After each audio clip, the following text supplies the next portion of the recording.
Assalamualaikum warahmatullahi wabarakatuh.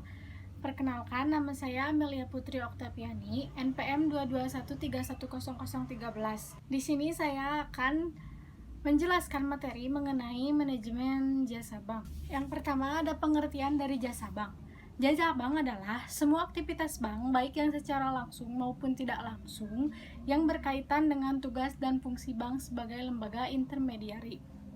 Dan yang kedua ada pengertian dari transfer, yaitu suatu kegiatan jasa bank untuk memindahkan sejumlah dana tertentu sesuai dengan perintah si pemberi amanat yang ditunjukkan untuk keuntungan seseorang yang ditunjuk sebagai penerima transfer. Ada keuntungan transaksi transfer. Yang pertama, menghemat waktu, lebih aman, tidak perlu modal, tidak ada biaya menerima, dana langsung tersedia, relatif mudah, jarang ada transaksi palsu, tidak ada biaya membayar. Dan yang selanjutnya ada mekanisme dan prosedur transfer. Yang pertama, transfer via ATM. Bila sudah punya tabungan dan kartu ATM, kita dapat melakukan transfer melalui mesin ATM yang banyak tersedia. Prosedurnya hanya memasukkan kartu ATM kemudian mengisi kode PIN. Yang kedua ada transfer via mobile banking, yaitu sama halnya dengan transfer via ATM, namun transfer mobile banking kembangan dari layanan ATM, yaitu nasabah dapat melakukan proses transfer melalui telepon genggamnya. Transfer via internet banking, yaitu berbeda dengan transfer via mobile banking. Transfer ini bukan menggunakan telepon genggam, namun menggunakan internet untuk mengaksesnya. Prosedurnya sama seperti transfer via mobile banking, yaitu nasabah harus meregistrasi awal di mesin ATM. Yang terakhir ada transfer via setoran tunai di bank. Khusus untuk orang yang belum memiliki akun di sebuah bank, transfer tetap bisa dilakukan terkait kemudian mengisi formulir aplikasi untuk transfer dan menyerahkan uang transfernya beserta formulir yang telah diisi kepada teller. Dan yang selanjutnya ada biaya transfer. Biaya transfer masing-masing bank berbeda. Untuk transfer via ATM maupun setoran tunai. Untuk transfer sesama bank tidak dikenakan biaya. Selanjutnya ada fungsi transfer, ada dua. Yang pertama untuk bank, yaitu menghimpun dana masyarakat sehingga memperbesar likuiditas bank. Dana yang terkumpul dapat digunakan untuk menambah modal, meningkatkan operasi, membantu bank lain dalam menutup kalah clearing dan sebagainya. Dan yang kedua, bagi masyarakat, yaitu mudah. Perkembangan bidang teknologi mempunyai dampak pada perkembangan cara berpikir dan bertindak untuk mencapai keinginan dan memenuhi kebutuhannya. Kemudian murah. Dengan menyerahkan pengiriman uang tersebut kepada bank, nasabah dapat menghemat waktu dan biaya pengiriman uang yang cukup besar. Dan selanjutnya ada jenis transfer. Yang pertama, pengiriman uang dengan cara pemindah bukuan, di mana pengiriman atau penerima mempunyai rekening dalam bank yang sama, atau pengirim dan penerima mempunyai rekening di bank yang berbeda tetapi dalam satu kota.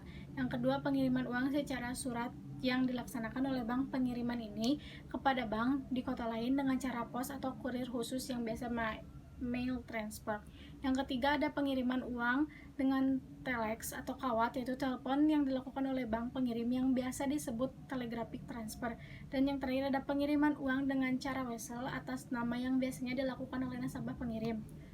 Selanjutnya ada masalah yang dihadapi dalam transfer. Yang pertama, alamat si penerima tidak atau kurang jelas. Yang kedua, bank terlambat mengirim surat atau telex atau telegram. Yang ketiga, si penerima terlambat mengambilnya ke bank pembayar. Yang keempat, telex atau telegram yang dikirim cacat. Dan yang terakhir adalah bank pembayar terlambat memberitahukan kepada penerima. Dan selanjutnya ada safe deposit box, yaitu jasa-jasa bank yang diberikan oleh bank kepada para nasabahnya. Jasa safe deposit box juga dikenal dengan nama safe locket. Selanjutnya ada keuntungan menggunakan safe deposit box. Bagi nasabah antara lain menjamin kerahasiaan barang-barang yang disimpan, yaitu karena pihak bank tidak perlu tahu isi safe deposit box selama tidak melanggar aturan yang telah ditentukan sebelumnya. Yang kedua ada keamanan dokumen juga terjamin dengan canggih. Terbuat dari bahan yang tahan api, terdapat 2 buah anak kunci yang masing-masing dipegang oleh bank dan nasabah, serta tidak dapat dibuka oleh suatu pihak saja, misalnya bank saja atau nasabah saja. Selanjutnya ada biaya yang dikenakan kepada nasabah yang menggunakan jasa safe deposit box. Ada 2 macam. Yang pertama, biaya sewa yang besarnya tergantung ukuran box yang diinginkan serta jangka waktu sewa. Biaya sewa dibayar biasanya per tahun. Yang kedua ada setoran jaminan, yaitu Biaya pengganti apabila kunci yang dipegang oleh nasabah hilang dan box harus dibongkar. Akan tetapi jika terjadi masalah, maka jika safe deposit box tidak diperpanjang, setoran jaminan dapat diambil kembali. Selanjutnya ada clearing. Kata clearing sebenarnya berasal dari istilah asing, yakni kata dalam bahasa Inggris yang berbunyi clearing. Clearing menurut istilah dalam perbankan adalah suatu istilah dalam dunia perbankan dan keuangan menunjukkan suatu aktivitas yang berjalan sejak saat terjadinya kesepakatan untuk suatu transaksi hingga selesainya pelaksanaan kesepakatan tersebut. Ada beberapa jenis clearing. Yang pertama, clearing lokal, yaitu antara bank peserta clearing di suatu wilayah tertentu. Clearing devisa, perjanjian bilateral untuk menyelesaikan perhitungan uang piutang melalui bank sentral dengan masing-masing. Yang ketiga, ada bank peserta clearing, yaitu bank umum yang kedudukan dalam suatu lingkungan tertentu yang memungkinkan bank-bank tersebut memperhitungkan warkat-warkatnya dalam jadwal clearing yang ditentukan. Ada inkaso. Inkaso merupakan kegiatan jasa bank untuk melakukan amanat dari pihak ketiga berupa penagihan sejumlah uang kepada seseorang atau badan tertentu di kota lain yang telah ditunjukkan oleh si pemberi amanat.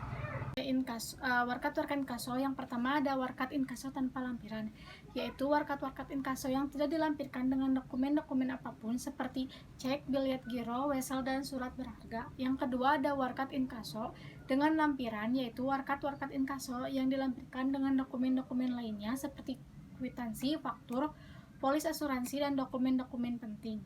Jenis-jenis inkaso. Yang pertama, inkaso keluar, yaitu merupakan kegiatan untuk menagih suatu warkat yang telah diterbitkan oleh nasabah bank lain. Di sini bank menerima amanat dari nasabahnya sendiri untuk menagih warkat tersebut kepada seseorang nasabah bank lain di kota lain.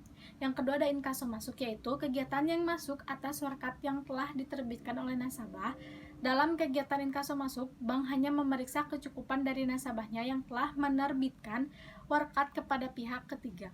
Selanjutnya ada fungsi dan peran inkaso. Fungsi inkaso yaitu pelayanan jasa bank dalam mengembangkan tugas sebagai pelayan lalu lintas pembayaran uang, melakukan berbagai aktivitas kegiatan.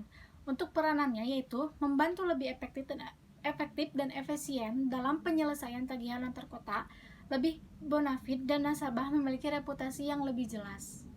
Dan selanjutnya ada definisi kartu kredit menurut para ahli. Yang pertama yaitu suatu kartu yang memberikan hak kepada pemegangnya atas penunjukannya dari kartu itu dan dengan menandatanganinya formulir rekening pada satu perusahaan dapat memperoleh barang atau jasa tanpa perlu membayar secara langsung.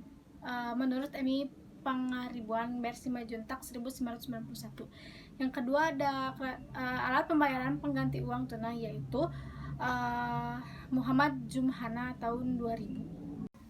Dari definisi di atas dapat disimpulkan bahwa mengenai unsur-unsur yang terdapat di dalam pengertian kartu kredit itu antara lain, yang pertama, kartu kredit ini merupakan fasilitas kredit. Yang kedua, diperuntukkan kepada nasabah dari penerbit atau card issuer kartu dengan persyaratan tertentu. Yang ketiga, kartu kredit diterbitkan oleh bank atau perusahaan. Yang keempat, penjumlahan pagu kredit yang diberikan disesuaikan dengan besarnya jumlah penghasilan pemegang kartu.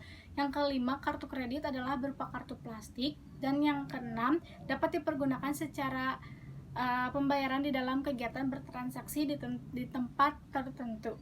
Selanjutnya ada pengertian dari ATM, yaitu dalam dunia perbankan, pelayanan merupakan faktor yang penting dalam menarik daya pikat nasabah. Nasabah pada umumnya akan memilih salah satu bank yang memiliki tingkat pelayanan yang baik dan memuaskan. Selanjutnya ada 5 kepuasan yang dapat dirasakan nasabah bila bertransaksi melalui ATM. Yang pertama, kemudahan penggunaan jasa perbankan. Yang kedua, keleluasaan waktu pelayanan. Yang ketiga, kecepatan dan ketepatan pelayanan. Yang keempat, keamanan pelayanan. Dan yang terakhir, keanekaragaman jenis pelayanan. Yang ada fungsi dan manfaat ATM, yaitu secara umum, fungsi ATM adalah agar dapat melakukan penarikan uang tunai. Namun selain itu, masih banyak fungsi ATM yang dapat mempermudah kepentingan kita sebagai nasabah dalam melakukan aktivitas perbankan seperti informasi saldo, pembayaran umum tagihan telepon, kartu kredit, listrik, dan lain-lain, pembelian seperti tiket, penerbangan atau isi ulang pulsa, yaitu pemindahan pembukuan atau open transfer, dan pengubahan PIN. Selain itu, manfaat yang dapat dirasakan oleh nasabah dari pelayanan ATM tersebut adalah yang pertama, melakukan pelayanan sendiri.